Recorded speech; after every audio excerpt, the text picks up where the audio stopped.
Does all this fame and success, does it just kind of seem insane? Is it too much? Yeah, sometimes, there's parts of it that require adjustment, require kind of mental adjustment, I think, and a lot of things that you just don't, because I suppose people see it through different eyes or whatever, but it's not, I've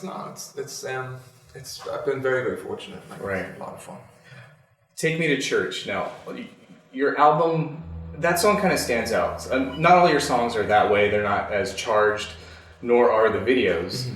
Did you think it was important to have that song be the song that kind of introduced you to the world?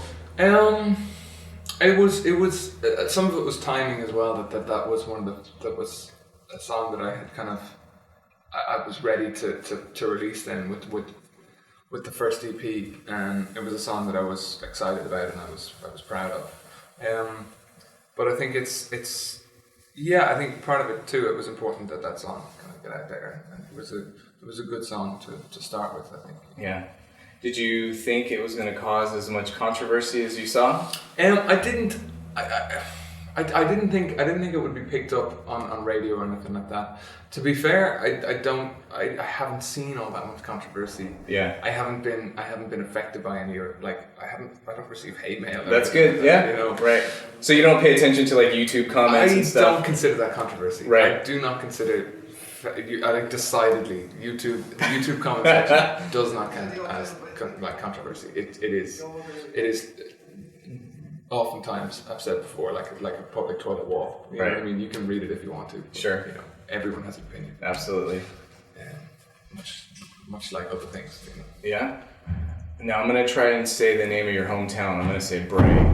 Is that correct? Bray is. Yeah, that's. Can you kind of talk to me a little bit about Bray and Bray? Maybe what it was like growing up there? Bray is where I went to. Is where I went to school. Yeah. Bray is a seaside town, which is just on the border between County Wicklow and County Dublin. It's nice. There's like a nice seafront there, a nice Bray Head. There's a lovely walk down the Greystones. Nice, which there's a lovely kind of coastal walk you can go on.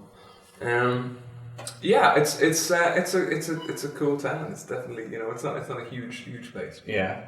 Because it kind of seems like music that comes out of Ireland there's just more emotion or more meaning to it. Do you think there's something about Ireland or Irish artists that just are able to capture emotion in their music better than anyone else? I couldn't for certain say that Irish music has more meaning to it or kind of more emotional gravity to it. I think there's definitely a history in Ireland of what you call an oral history or an oral history where of kind of storytelling through song and stuff like that. It has an amazing history of poets as well and writers. Sure. And so I think we're very fortunate in that regard. But I don't know, there has been some amazing, some fantastic music out of there in the last few decades. Definitely. Yeah, absolutely. And I don't know, there's a lot to Irish history. There's a lot about a kind of maybe, you could say about a cultural mentality about joy and laughter and then sadness. And sure. The history to the place. Yeah, right. Maybe so. Now, how was playing Coachella? A lot of fun. Yeah. A lot of fun, man. Yeah, a really nice slot at just before the sunset. So it's a beautiful view, kind of a bit of cooler time. Audience were really, really, really cool. Was that your first large festival that you had played? It was in America. It would be the largest audience I played to. Yeah. Played some great festivals in the UK and in Ireland and Europe and stuff, but definitely to play an audience that was the largest audience I've played to in America. Right. So, yeah, definitely. If you were to set up a music festival on your own, who would you have as a headliner? Oh my god. You could choose up as many as you like. It just doesn't have to be one. Dead or alive? Dead or alive? Come on. It would be, if it was dead or alive, I would do. I think I would make a Newport. It would be a Newport, it's historical, the legacy of everyone who's ever kind of gone through Newport, jazz and folk. Absolutely. So I would be if dead or alive, man. I would be grave. I would be digging up graves like nobody's business. I would be staying awake all night, pot of coffee, amphetamines. Yeah, digging them out. A lot of people to go. Like, a lot of names. Yeah. Well, what'd you listen to when you were young? I listened to a lot of blues music from the kind of 30s upwards. So a lot of Delta blues music and then a lot of jazz singers as well. But like people like Nina Simone would have been a big influence for me as a kid. And then I discovered Tom Waits as a teenager, and then other singer songwriters like Paul Simon but then a lot of classic rock. My head was buried in kind of. I was gonna say because personally, my favorite song on the album is "Someone New," and for some reason, and I don't know if anybody else felt this way, but I kind of felt like there was a tinge of Motown to that song. Like I could hear almost, I want to say Otis Redding and your voice going back and forth in that. Like, did you listen to Motown? I listened to a lot of Otis Redding. Yeah. He was stacks. But definitely, yeah. I mean, Otis Redding, Aretha Franklin, huge amount of Motown. Stevie Wonder would be another big influence. So like soul was a big informer. Yeah. So what's kind of like do you have something or someone that's kind of your muse? Not at the minute, not personally, no. But you have before? Like, I can't really say so. I think you draw from every little thing. Yeah. I draw, yeah. And if I had a muse, I tend to draw from sadder things than I would things that bring me joy anyway. So okay. If I had a muse, it wouldn't. But are these like sad emotions things that have happened to you, or is it, say for instance, some other form of art that you draw from?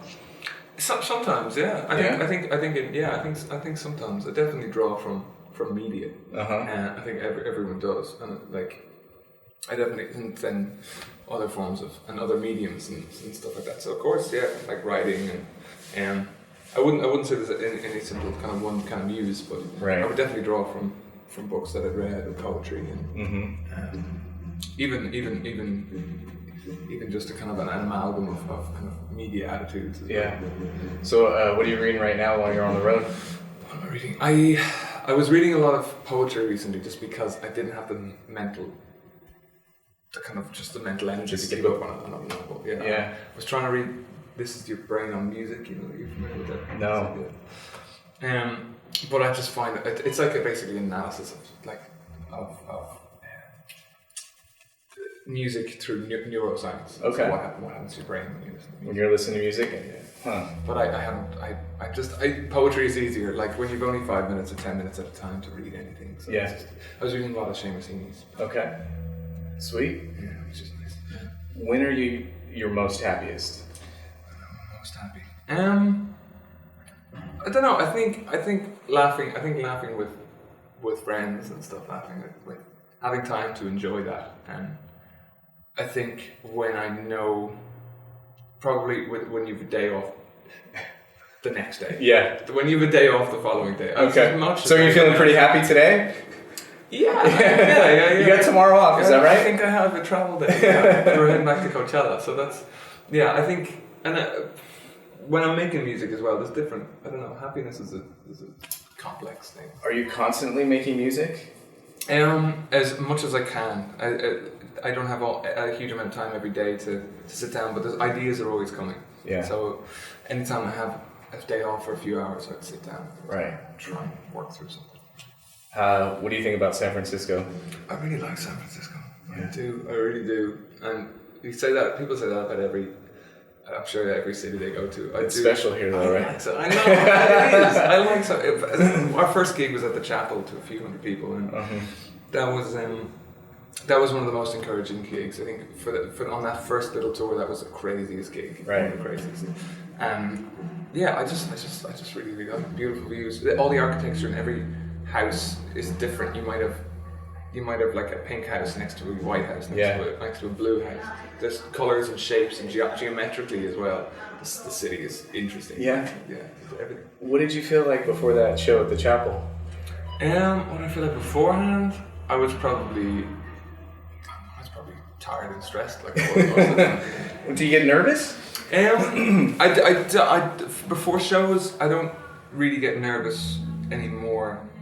I mean, nervous. You get anxious. It's different. Right. nervous is an oppressive feeling, which definitely, like say before the Grammys, I would have been nervous. Yeah. You know, I hate being nervous. Now, why were you nervous for the Grammys? Because it was televised, or Annie Lennox or something? yeah, totally. So, you know, you're performing next to Annie Lennox. Every artist who has shaped your life is there. You know, right. From Stevie Wonder was at the Grammys. You know, Paul McCartney is in the audience. A Beatle right there, man. How Like, insane is that? Yeah, and I'm, you know, you're playing guitar from the actual guitar heroes and legends. Yeah. Yeah, it's caused to be nervous. So. Absolutely. I'm sure anybody would have been, man. All right, so last thing I want to ask you, your song, Work Song. So the chorus goes, when my time comes around, lay me gently in the cold dark earth, no grave can hold my body down, I'll crawl home to her. So when your time does come, what do you want to look back on and know that you've accomplished here? Oh Jesus, that's a heavy question. I would think if I make music that people can enjoy beyond the time that my mortality has been exercised and I'm dead, if people are enjoying my music, you know, and sincerely and you know, after I'm gone, great, you know, or if it inspires people to do the same thing, I would be thrilled, because that's what I drew from other musicians. So if I in any way could,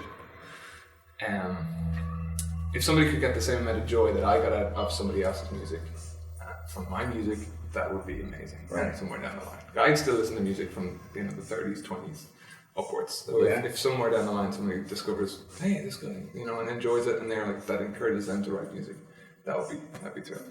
But when that lyric, no grave can hold my body down, that's, you know, really, if I leave in my will to have my coffin covered in concrete, because I will rise from the grave. So yeah. It should. Yeah, just a cast iron coffin covered in concrete. I won't rise up again, because it would be messy. Yeah, that's great, man. I don't need to be killed twice. Hozier, thank you so much. Cool, thank you very much. Good luck tonight, man. Thank you, I appreciate it. man. Yeah, it's been great. Thank you, Bray.